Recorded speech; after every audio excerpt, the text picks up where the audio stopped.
तो हम लोग आज जो है पढ़ना शुरू किए हैं। कल हम लोग पढ़े थे कार्बोक्सिलिक एसिड के एसिडिक बिहेवियर के बारे में और कुछ फिर आज पढ़ रहे हैं। आज हम लोग ये बात कर रहे, कल हम लोग बात किए थे कि एसिडिक बिहेवियर कार्बोक्सिलिक एसिड का क्यों होता है, ये बात किए थे। एसिडिक बिहेवियर को हम कैसे कंफर्म करेंगे कि कार्बोक्सिलिक एसिड एसिड की तरह ही बिहेव करता है, ये दो चीज़ हम लोग कल पढ़ चुके हैं, है ना। अब आज हम लोग देखना चाहते हैं कि एसिडिक कैरेक्टर जो होता है कार्बोक्सिलिक एसिड का वो वीकर देन मिनरल एसिड है। फर्स्ट पॉइंट क्या है, carboxylic acid are weaker than mineral acid. Mineral acid से ये वीकर होता है। क्यों होता है वीकर, बहुत बार डिस्कस कर चुके हैं। क्योंकि कार्बोक्सिलिक एसिड का जो होता है इनकम्प्लीट डिसोसिएशन होता है, जबकि मिनरल एसिड का कंप्लीट डिसोसिएशन होता है। मिनरल एसिड का क्या होता है, कंप्लीट डिसोसिएशन। इसका कंप्लीट डिसोसिएशन होता है, जबकि कार्बोक्सिलिक एसिड का इनकम्प्लीट डिसोसिएशन होता है। इसलिए मिनरल एसिड जो है मोर number of hydrogen ion release करता है, जबकि कार्बोक्सिलिक एसिड जो है less number of hydrogen ion release करता है। जितना ज़्यादा हाइड्रोजन आयन रिलीज करेगा कोई एसिड, जितना आसानी से रिलीज करेगा वो उतना ज़्यादा स्ट्रॉन्ग होगा। तो क्योंकि मिनरल एसिड का जो आयनाइजेशन होता है वो 100% होता है, कंप्लीट डिसोसिएशन होता है उसका, 100% आयनाइजेशन होता है, इसलिए मोर number of hydrogen ion release करता है मिनरल एसिड, इसलिए वो वेरी वेरी स्ट्रॉन्ग एसिड होता है, ठीक है। लेकिन कार्बोक्सिलिक एसिड मिनरल एसिड के सामने वीक होता है, क्योंकि कार्बोक्सिलिक एसिड का 100% डिसोसिएशन नहीं होता है, ठीक है ना। फेयर डिसोसिएशन जरूर होता है, लेकिन 100% कंप्लीट डिसोसिएशन नहीं होता है। तो इसलिए इसका एसिडिक स्ट्रेंथ कम होता है, क्योंकि ये नंबर ऑफ हाइड्रोजन आयन जो रिलीज करता है वो इसके कंपैरिजन में कम होता है, ठीक है। तो ये बहुत ही पुराना क्वेश्चन है और बहुत सिंपल आंसर है, इसमें कोई दिक्कत नहीं है। अब दूसरा चीज़ हम लोग पढ़ रहे हैं, दूसरा पॉइंट कि carboxylic acid behaves as fairly strong acid. मतलब कार्बोक्सिलिक एसिड जो है स्ट्रॉन्ग एसिड तो नहीं है, लेकिन लगभग स्ट्रॉन्ग एसिड के जैसा बिहेव करता है, फेयरली स्ट्रॉन्ग, है ना। फेयरली स्ट्रॉन्ग है, मतलब स्ट्रॉन्ग नहीं है, फेयरली स्ट्रॉन्ग है, स्ट्रॉन्ग से कम ही है, ठीक है।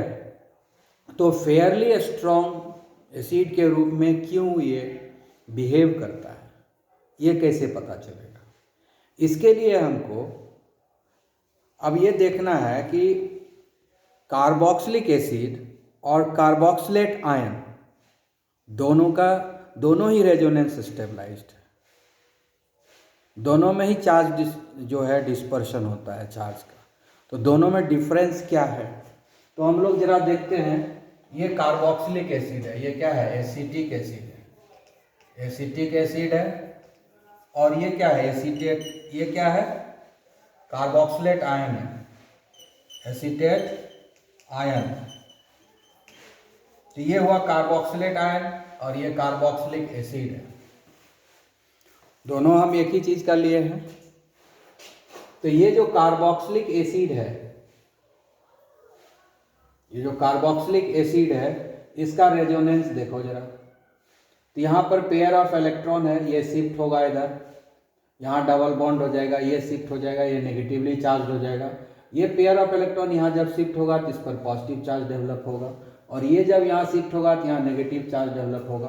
तो दो रेजोनेटिंग स्ट्रक्चर है, किसका, कार्बोक्सिलिक एसिड का दो रेजोनेटिंग स्ट्रक्चर है। कॉन्ट्रीब्यूटिंग स्ट्रक्चर जो है दो है, 1 एंड 2, ये दोनों हमारा रेजोनेटिंग स्ट्रक्चर है, जिसमें एक ऑक्सीजन पर पॉजिटिव चार्ज डेवलप हो रहा है और दूसरे पर नेगेटिव चार्ज डेवलप हो रहा है, ठीक है। और इसमें कोई चार्ज नहीं है इस दोनों पर। तो दोनों ही कंट्रीब्यूटिंग स्ट्रक्चर जो है वो आइडेंटिकल नहीं है, ये दोनों कंट्रीब्यूटिंग स्ट्रक्चर जो है आइडेंटिकल नहीं है, डिफरेंट है, ठीक है। दूसरा चीज क्या है, चार्ज सेपरेशन हो रहा है, एक पर पॉजिटिव है और एक पर नेगेटिव है।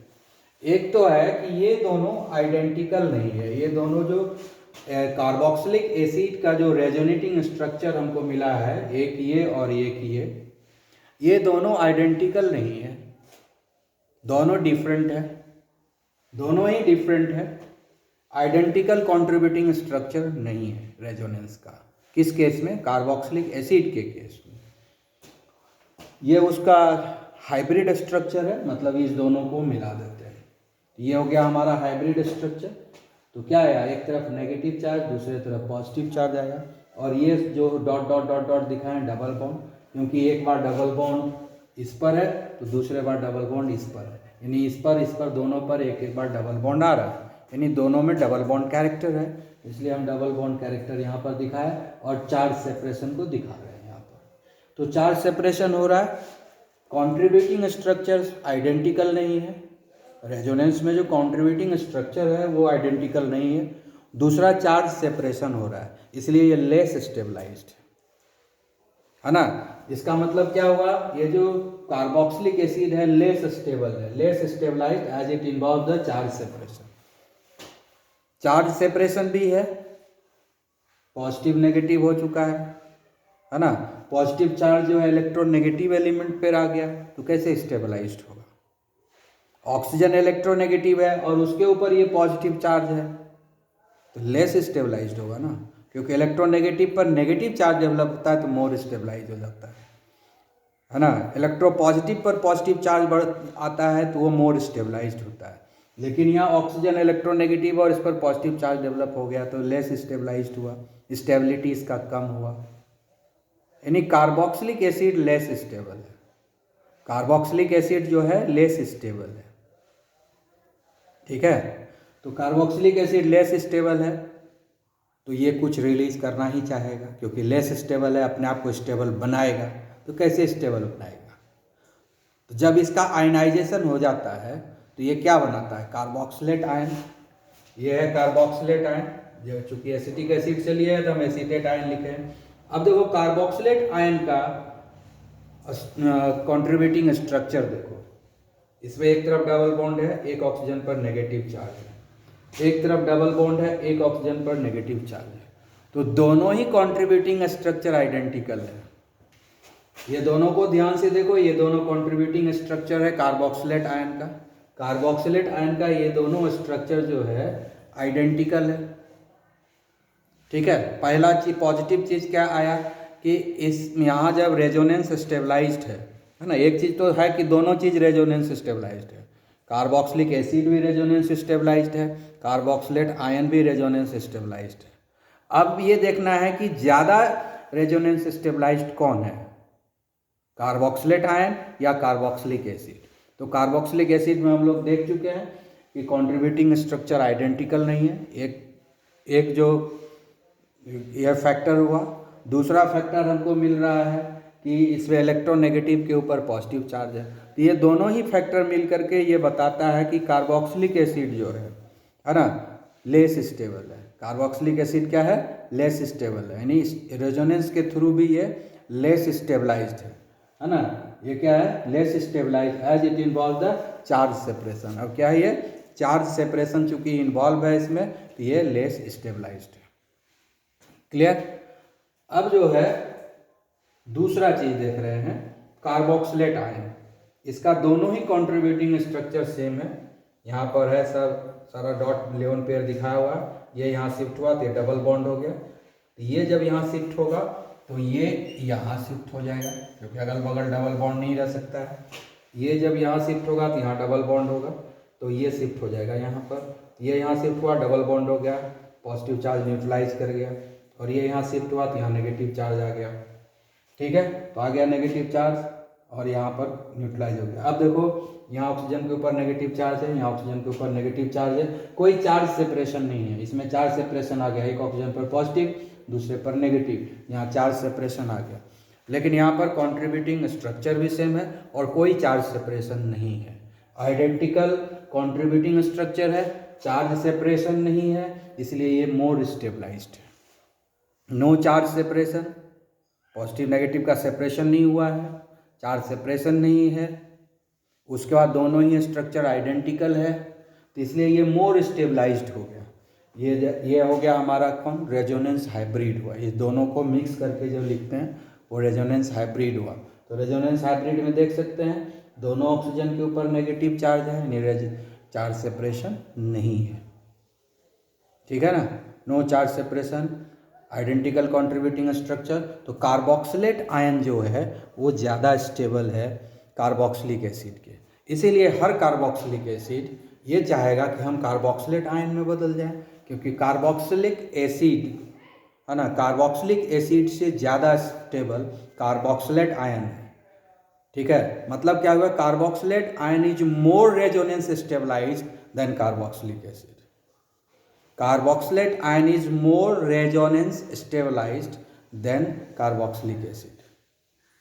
इसीलिए रिएक्शन जो है राइट हैंड साइड में ये जो इस रिएक्शन में जो कार्बोक्सिलिक एसिड से जो कार्बोक्सिलेट आयन बनेगा, ये राइट डायरेक्शन में इक्विलिब्रियम शिफ्ट हो गया है ना, equilibrium shifted towards the right direction toward the carboxylate ion.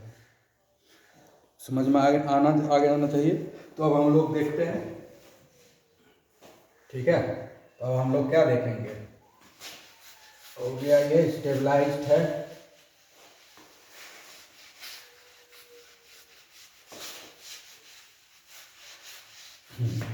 ये हो गया हमारा कार्बोक्सिलिक एसिड, ठीक है, कार्बोक्सिलिक एसिड है ये। तो अब जो है ये जैसे ही हम वाटर में डालेंगे तो क्या होगा, ये H+ जो है इस पर शिफ्ट हो जाएगा, H+ जो है किस पर शिफ्ट हो जाएगा, ठीक है। और ये H+ इस वाटर के साथ कंबाइन कर जाएगा और बना देगा H3O+, हाइड्रोनियम आयन बन गया और हमको मिल जाएगा CH3C, यानी इक्विलिब्रियम जो है राइट डायरेक्शन में शिफ्ट है, इक्विलिब्रियम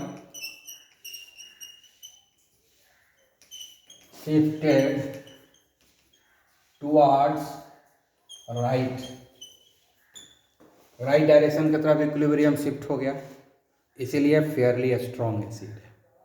राइट साइड इक्विलिब्रियम क्यों शिफ्ट है, क्योंकि कार्बोक्सिलेट आयन जो है कार्बोक्सिलिक एसिड से ज़्यादा स्टेबल है। अभी जस्ट हम लोग डिस्कस किए हैं कि carboxylate ion is more stable than the carboxylic acid, that's why every carboxylic acid prefer to exist as carboxylate ion, clear? That is why carboxylic acid is fairly a strong acid, because it wants to exist as carboxylate ion, क्योंकि जब वो carboxylate ion के जैसा exist करेगा तभी तो वो hydronium ion देगा या H+ आयन देगा। जितना ज़्यादा हाइड्रोनियम आयन होगा, जितना ज़्यादा H+ होगा उतना एसिडिक होगा, और ये तभी संभव है जब ये कार्बोक्सिलेट आयन स्टेबल हो जाए। तो carboxylate ion more stable than the carboxylic acid, that's why each carboxylic acid wants to exist as carboxylate ion, that is why fairly strong acid, clear? Okay. तो अब हम लोग नेक्स्ट पढ़ रहे हैं carboxylic acid are stronger acid than alcohol, ठीक है। अभी हम लोग कार्बोक्सिलिक एसिड का देखें कि कार्बोक्सिलिक एसिड जो है एसिड होता है, फेयरली स्ट्रॉन्ग एसिड होता है, क्योंकि इसका कार्बोक्सिलेट आयन जो है स्टेबलाइज्ड होता है, रेजोनेंस स्टेबलाइज्ड, ठीक है। तो अब देखते हैं कि कार्बोक्सिलिक एसिड, कोई भी एग्जांपल ले लेंगे कार्बोक्सिलिक एसिड का, ठीक है। तो ये जो है H+ रिलीज करेगा और हमको दे देगा कार्बोक्सिलेट आयन, ये कार्बोक्सिलेट आयन देगा। अब ये जो कार्बोक्सिलेट आयन है ये रेजोनेंस हो जाएगा इसका,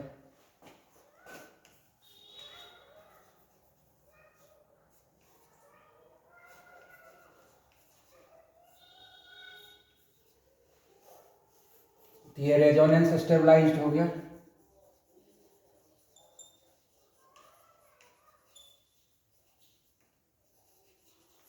तो कार्बोक्सिलेट आयन जो है रेजोनेंस स्टेबलाइज्ड हो गया, ठीक है। और दूसरा जो है हाइड्रोजन आयन या हाइड्रोनियम आयन बन गया। ठीक है, अब जो है हम लोग अब एल्कोहल का देखते हैं। जैसे एल्कोहल हो गया, मिथाइल एल्कोहल हम ले लेते हैं या इथाइल एल्कोहल ले लेते हैं, कोई दिक्कत नहीं है। मिथाइल एल्कोहल और इथाइल एल्कोहल, तो ये भी आयनाइज होगा, ये भी H+ रिलीज करेगा, ये भी हाइड्रोनियम आयन देगा। तो CH3 CH2 इस पर नेगेटिव चार्ज आ गया। अब देखो ये भी रेजोनेंस स्टेबलाइज्ड है, ये भी रेजोनेंस स्टेबलाइज्ड है ना, इसका भी रेजोनेंस स्टेबलाइज्ड, ये भी रेजोनेंस स्टेबलाइज्ड है, रेजोनेंस स्टेबलाइज्ड। पढ़ चुके हैं पहले कि कार्बोक्सिलिक एसिड जो है रेजोनेंस स्टेबलाइज्ड होता है और कार्बोक्सिलेट आयन भी रेजोनेंस स्टेबलाइज्ड। लेकिन अगर अल्कोहल का बात करते हैं तो कोई रेजोनेंस नहीं है, अल्कोहल में नो रेजोनेंस। जब रेजोनेंस ही नहीं है तो रेजोनेंस स्टेबलाइज्ड कहाँ से होगा। और ये अल्कोक्साइड आयन है, ये क्या है, इथॉक्साइड है ना, इथॉक्साइड आयन। इसी को इन जनरल क्या बोलेंगे, एल्कोक्साइड आयन। ना तो अल्कोहल रेजोनेंस स्टेबलाइज्ड है और ना ही एल्कोक्साइड आयन स्टेबलाइज्ड है, नो रेजोनेंस। ठीक है, इथॉक्साइड आयन मतलब क्या हुआ, एल्कोक्साइड।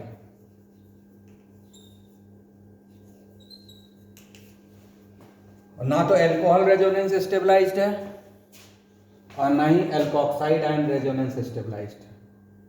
तो किसकी स्टेबिलिटी ज़्यादा है। तो इसका मतलब क्या हुआ, ये जो ethoxide ion is much less stable than the carboxylate ion. ये क्या है, carboxylate ion,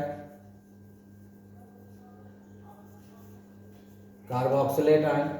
so this ethoxide ion, there is no resonance at all. In phenol there is no resonance at all. Here in case of carboxylic acid undergoes resonance as well as carboxylate ion undergoes resonance. So carboxylate ion as well as carboxylic acid both are resonance stabilized, whereas in case of alcohol no resonance at all. Alcohols are not resonance stabilized, as well as this alkoxide are not resonance stabilized. So alcohol as well as alkoxide ion both are not resonance stabilized. So which is more stable, alkoxide ion or carboxylate ion? Carboxylate ion. That is why the carboxylic acid will release H+ ion very easily in comparison to the alcohol. That is why carboxylic acid are much stronger acid than alcohol. Clear? Understood? So these are the points which has to be discussed. ठीक है, while discussing the comparison of acidic strength of carboxylic acid and alcohol. So we have compared the acidic strength of carboxylic acid and alcohol. Carboxylic acid is more acidic than alcohol due to resonance in carboxylic acid as well as resonance carboxylate ion. These two are resonance stabilized, whereas this alcohol as well as this alkoxide both are not resonance stabilized. There is no charge dispersion at all. Charge remain at this place only. So it will not easily release H+ ion in comparison to the carboxylic acid. Whereas in case of carboxylic acid both are resonance stabilized, so very easily it will release H+ ion, and that's why the carboxylic acid is much stronger acid than the alcohol. Okay, तो अब हम लोग next पढ़ेंगे carboxylic acids और stronger acid than simple phenol. Simple phenol से जो है carboxylic acid जो है वो ज़्यादा एसिडिक है। ऐसा क्यों होता है, जबकि दोनों में रेजोनेंस है, फिनॉल में भी रेजोनेंस है और कार्बोक्सिलिक एसिड में भी रेजोनेंस है, तो फिर क्या दिक्कत है भाई। तो ज़रा रेजोनेटिंग स्ट्रक्चर देख लेंगे। तो कार्बोक्सिलिक एसिड का तो पहले से ये दिया हुआ है, रेजोनेंस के स्ट्रक्चर लिखे हुए हैं। तो हम लोग जो है अब ये हुआ फिनॉल, और इधर हुआ फिनॉक्साइड आयन। तो फिनॉल और फिनॉक्साइड आयन दो ये भी रेजोनेंस स्टेबलाइज्ड है, लेकिन रेजोनेंस स्टेबलाइजेशन दोनों में है, कार्बोक्सिलिक एसिड में भी है, फिनॉल में भी है ना, और इधर कार्बोक्सिलेट आयन में भी है, फिनॉक्साइड आयन में भी है, लेकिन दोनों के रेजोनेंस में डिफरेंस है। वही अभी हम लोग देखेंगे कि ज़्यादा स्टेबलाइज्ड कौन सा है, फिनॉक्साइड आयन ज़्यादा रेजोनेंस स्टेबलाइज्ड है या कार्बोक्सिलेट आयन ज़्यादा रेजोनेंस स्टेबलाइज्ड है। तो फिनॉक्साइड आयन का देखेंगे तो अब ये नेगेटिव चार्ज है, तो ये क्या होगा, अब ये नेगेटिव चार्ज है तो ये इधर शिफ्ट होगा तो यहाँ डबल बॉन्ड आएगा, ठीक है, तो ये शिफ्ट हो जाएगा इधर,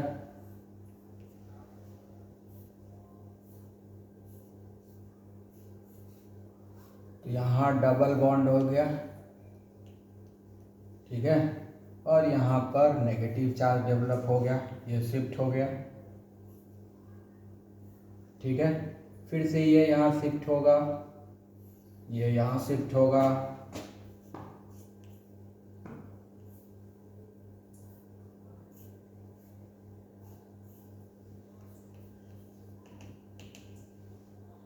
तो अब यहाँ पर डबल बॉन्ड हो जाएगा और ये यहाँ नेगेटिव चार्ज यहाँ आएगा,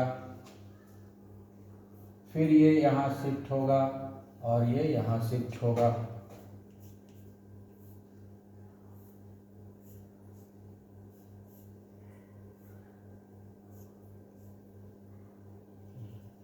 अभी यहाँ नेगेटिव आएगा,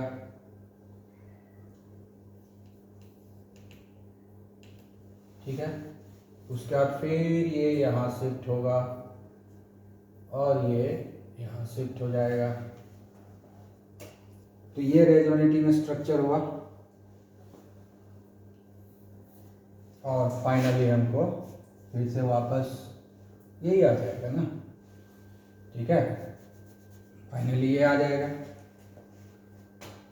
तो यहाँ पर देख लेते हैं, अगर अब हम ये सारे को रेजोनेंस हाइब्रिड अगर लिखेंगे तो क्या लिखेंगे, सब जगह डबल बॉन्ड कैरेक्टर है, ठीक है, तो यहाँ भी नेगेटिव चार्ज, यहाँ भी नेगेटिव चार्ज, ठीक है, यहाँ नहीं, फिर यहाँ नेगेटिव चार्ज और यहाँ भी नेगेटिव चार्ज, ठीक है, सब जगह डबल बॉन्ड है, यहाँ भी डबल बॉन्ड आया, डबल बॉन्ड यहाँ, सब जगह डबल बॉन्ड एक एक करके सब जगह आया।